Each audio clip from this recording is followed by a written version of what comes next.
নমস্কার, কবিতার কলতান থেকে আমার চ্যানেলে সবাইকে স্বাগতম। বড়দেরকে প্রণাম জানি, ছোটদেরকে অনেক অনেক আদর আর ভালোবাসা জানিয়ে আমি এখন চলে এসেছি হ্যাশট্যাগ আমরা সকলের আজকের বিষয় নিয়ে।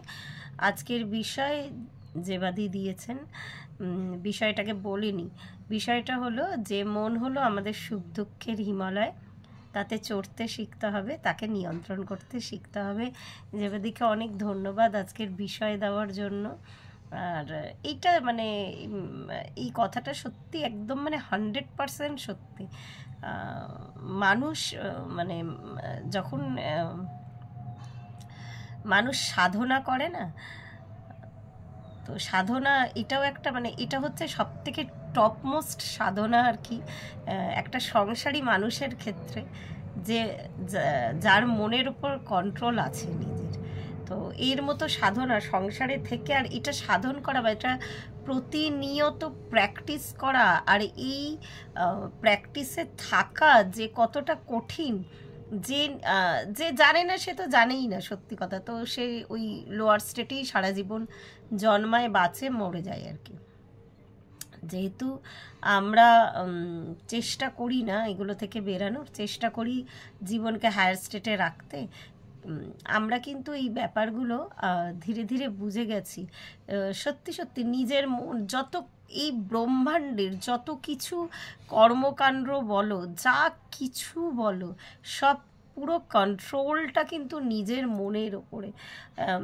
ইভেন আমি নিজের ক্ষেত্রেও বলছি, আমি যতই এই প্র্যাকটিসে বা সাধনায় থাকি না কেন, সাধনা মানে কিন্তু আমার এই ক্ষেত্রে একটু ব্যাপারটা আলাদা। সাধনা মানে এই যে এই প্র্যাকটিসটা, এই মনকে নিয়ন্ত্রণ করার যে প্র্যাকটিস।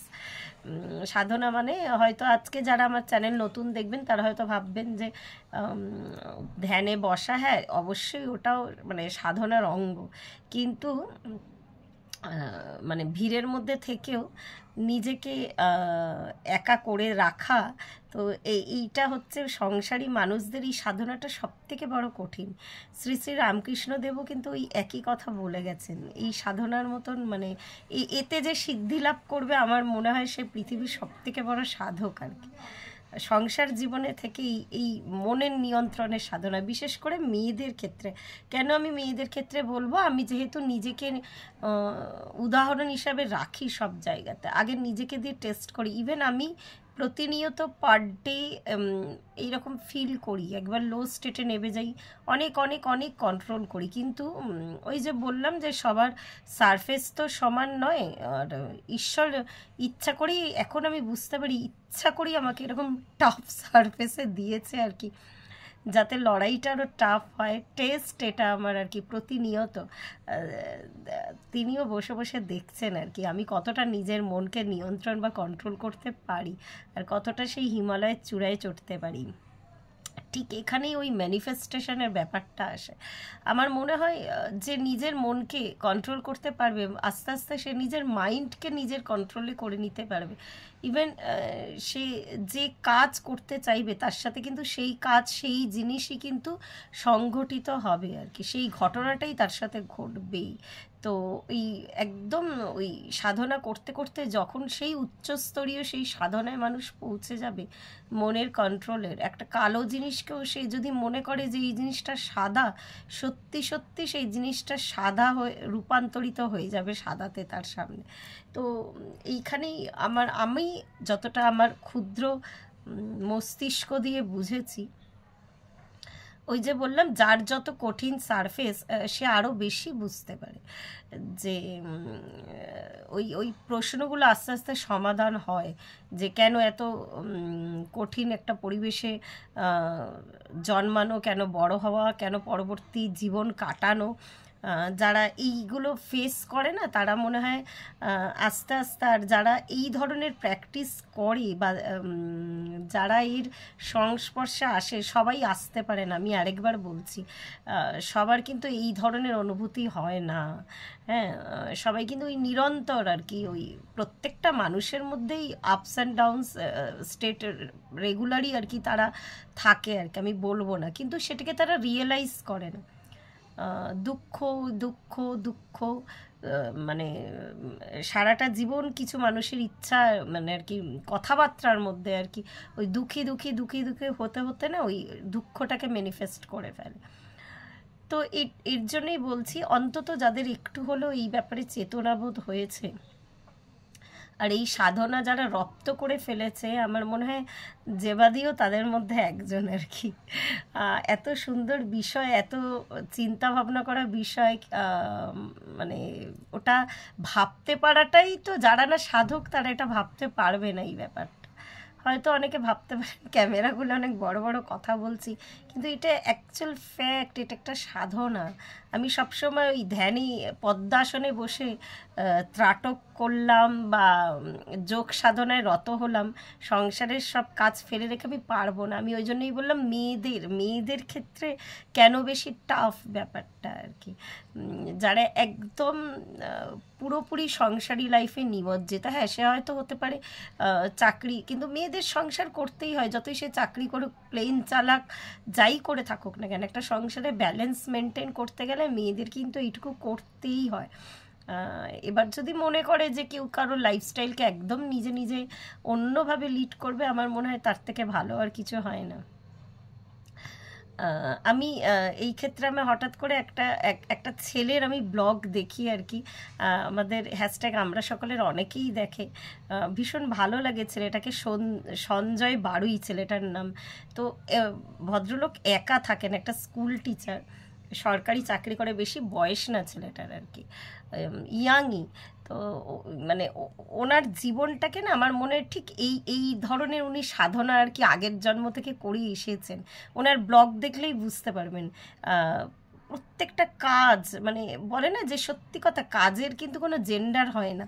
সেলাইটাও নিখুঁতভাবে করছেন উনি, আরেকবার বলছি সরকারি স্কুল টিচার, রান্নাটাও করছেন সেটাও ভীষণ ভালোবেসে আর কি, ঘরটাও ঝাড় দেয় ইভেন, মানে এত সুন্দরভাবে, মানে কি বলবো, আমার মানে ভীষণ ইমপ্রেস আমি আর কি, ভালো লাগে ছেলেটাকে এতটাই, মানে তার এই যে কর্মযোগের মধ্যে দিয়ে সে তার জীবনটা চালায় না। আর প্রতিনিয়ত, আমি জানি না ব্লগে যতখানি উনি দেখান, ওনার তো পার্সোনাল লাইফ নিয়ে মানে আমার ঢোকার প্রশ্নও নেই, বা কারোর ঢোকার ব্যাপারও নেই, বা কারোর মাথা ব্যথাও নেই, কিন্তু যতখানি উনি ব্লগে দেখান আর কি, ততটা মনে হয় একদম মানে নিয়ার টু গড আর কি, মানে নিরন্তর সাধনার মধ্যে উনি আছেন। ওই নিজের মনকে কন্ট্রোল করতে পারা, মানে আমরা হলেই, মানে আমিও নিজে প্রতিনিয়ত, যেহেতু আমার ওই যে বারবার বলছি সারফেসটা অনেক কঠিন, রাত্রির 12টা 12:30টায় এক গাদা বাসন পড়ে আছে, তখন দেখলে আমার ভীষণ কষ্ট হয়। শীতের রাত্রে আমি যখন বাসনটা মাজতে হয়, আমার খুব মানে মানে সত্যি ভীষণ কষ্টকর ব্যাপার একটা আর কি। সেটা গিয়ে শেষ হচ্ছে হয়তো রাত্রির 1টার সময়, তারপরে বাকি, আর আমি যেহেতু রুটিন মেনে চলি, আমি চাই না আমি যে কাজগুলোর দায়িত্ব নিজের থেকে নিয়েছি, শুধু সাংসারিক কাজ না, বাকি যে কাজগুলো সেগুলো যাতে কোথাও ফাঁক বা ফাঁকি থেকে যায়। তো আমার নিজেরই, আমার তখন লোয়ার স্টেটে চলে যায়, আমার খুব খারাপ লাগে আর কি অতটা রাত্রে আর কি এই কাজগুলো করতে। তো ওই যতই সাধনা করি, নিজের মনকে কন্ট্রোল করাটা অনেকখানি বড় ব্যাপার। তো ওই ছেলেটাকে দেখলে আমার ভীষণ ইমপ্রেস লাগে, মানে সারাটা দিন আমরা যতই বলি না কেন, ওরও একটা হেল্পিং হ্যান্ড নেই, যদিও হ্যাঁ ও কারোর ওপর ডিপেন্ডেন্ট নয় আর কি। এটা একটা ব্যাপার যে কেউ আসবে খাবে দেরি করে, বা সেই ঘরদোর মেস করে রাখবে, তা কিন্তু নয়, ও পুরোটাই নিজেরটা নিজেকে কন্ট্রোল করে আর কি, খুব সুন্দরভাবে জীবনকে লিড করে। তো ওটা মানে এবার এটা বলতে গেলে অনেক কন্ট্রাডিকশন হবে, ওই জীবনটা অনেকের কাছেই কাম্য, আবার অনেকের কাছেই কাম্য নয়। তো যাই হোক, প্রত্যেকের জীবনে একটা সোল পারপাস আছে আর কি। আমার হয়তো যখন বাসন মাজছি, তখন হয়তো আমার কাছে যেগুলো ভীষণ ইন্টারেস্টিং কাজ, আমার হয়তো তখন একটু পড়াশোনা করতে হবে, বা যখন বারবার বাকি আমার পরিবারের 2জন সদস্যকে রিকোয়েস্ট করছি তাড়াতাড়ি এই কাজটা সেরে ফেলো, বা তাড়াতাড়ি ঘুম থেকে ওঠো, তো তারা অবশ্যই ওদের নিজের মর্জি মতোই ওরা চলবে, কেনই বা আমার কথা শুনে চলবে। তো তখন আমার ভীষণ বিরক্ত লাগে, বা আমি লোয়ার স্টেটে চলে যাই, যে আমার টোটাল ওই সাইকেলটা কমপ্লিট করতে আমার হয়তো রাত্রির 2টো বেজে যাচ্ছে। তো এটা আমাকে ভগবান এইভাবে সারফেসটা তৈরি করে দিয়েছে আর কি। তিনিও প্রতিনিয়ত দেখছে যে আমি কিভাবে আমার নিয়ন্ত্রণটা আমি হারিয়ে ফেলি নাকি না হিমালয়ে উঠে পড়ি। আর ওই ফ্ল্যাগটাকে পুঁতে দেওয়া বা জয়ের পতাকাটাকে পুঁতে দেওয়া কিন্তু একদিনের কাজ না, এটা একটা ডেইলি প্র্যাকটিস। আমার মনে হয় না যে কোনো জার্নি আলটিমেট ডেস্টিনেশন, লাইফটা তো জার্নি, তার আলটিমেট ডেস্টিনেশন বলে আমার আমার ইদানিং এটা আমার কেন জানি না ভেতর থেকে ফিল হচ্ছে, আলটিমেট ডেস্টিনেশন বলে কিছু নেই, এটা চলতেই থাকে, নিরন্তর চলতে থাকে। তো এই শেয়ার করতে গেলে অনেক কথা আসে, সব কথা যদিও ক্যামেরার সামনে বলা যায় না। তো এই ধরনের চারিদিকের পরিস্থিতি নিয়ে কিন্তু একটা মেয়ে, ওই যেমন সঞ্জয় বারুইয়ের আমি এক্সাম্পল দিলাম, মানে উনি ব্লেসড আর কি, একা থাকেন, একা সব কাজ করেন আর কি, মনকে খুব সুন্দর নিখুঁতভাবে আর কি মনকে কন্ট্রোল করতে পারেন। কিন্তু মেয়েদের ক্ষেত্রে এই জার্নিটা ভীষণভাবে টাফ হয়ে যায়। আমি যেহেতু একজন সাধারণ গৃহবধূ, এই জন্য একদম ঘরের উদাহরণ দিলাম।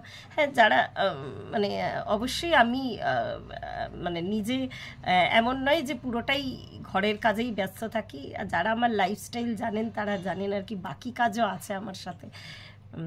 তো এটাই একটা ব্যাপার যে একদম যে ওয়েতে জীবনটাকে দেখে, মনের নিয়ন্ত্রণ বা মনের কন্ট্রোল করতে শিখলে আমার মনে হয় একদম ঈশ্বরকে পাওয়া বা নিজে আর কি ঈশ্বরের ঐশ্বরিক জায়গায় চলে যাওয়া, এই কথাটা অনেক বড় শক্তি আর কি। কথাটা বললে মানে ভীষণভাবে অন্য মানুষদের নাড়া দেবে আর কি, যারা জানে না এই ব্যাপারগুলো।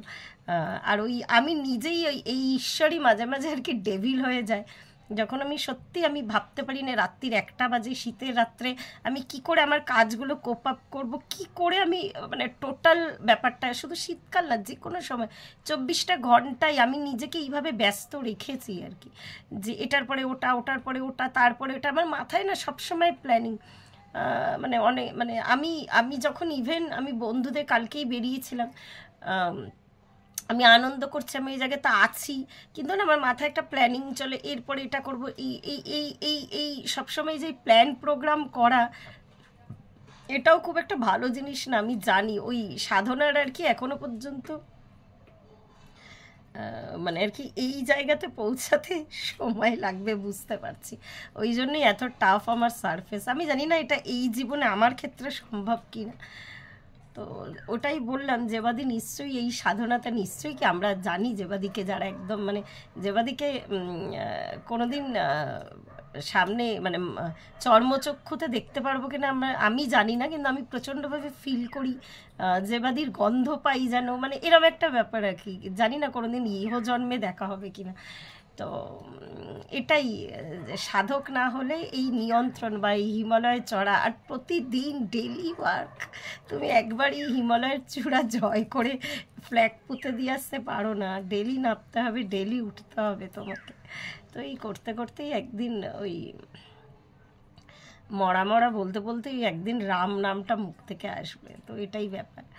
আমি জানি না আলোচনাটা কার কীরকম লাগবে। আমি আমার নিজের লাইফস্টাইল দিয়ে যেহেতু বোঝাই, আমি একদম বিশিষ্ট ব্যক্তি নয়, খুব যে ভালো মানুষ, একদম যে শুদ্ধ মন নিয়ে জীবনটাকে চালিয়ে যাচ্ছি তাও নয়। আমার মনেও অনেক রকমের নেগেটিভিটি এখনও আছে, এখনও আসে, হ্যাঁ এখনও বিরক্তি আসে আর কি। তো এরকম বলতে গেলে বহু ঘটনা হয়, এখনও পর্যন্ত সেইভাবে কিন্তু মানে উদ্ধার হতে পারিনি। হ্যাঁ, ওই উঠছি নামছি, টপে তো পৌঁছাতেই পারিনি, যে বললাম এই জায়গায় পৌঁছাতে মানে ওটা নিরন্তর অনেক জন্মের সাধনা লাগে আর কি। আমি জানি না এই জন্মটা আমার স্টার্ট না, এই মানে এই সাধনাটা আমি শুরু করেছি নাকি না আগের জন্ম থেকে বয়ে নিয়ে বেড়াচ্ছে, আমি কিছুই জানি না। তো আজ এই পর্যন্তই রইল। প্রত্যেকে ভালো থাকবেন, পরিবারের সকলকে ভালো রাখবেন। ধন্যবাদ।